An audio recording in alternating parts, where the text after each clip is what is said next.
This is not exactly the layout, but we will build from the ground up if that's what God's plan is for us.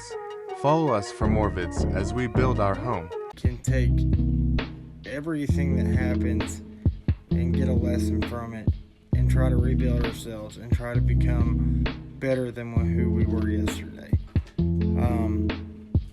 Pray for us as we continue to fight this fight, and we know that God will open doors for us. And we know the kids are taken care of, and they're happy. And we're fighting to be able to have our family union back together. Just wait and see. Have faith.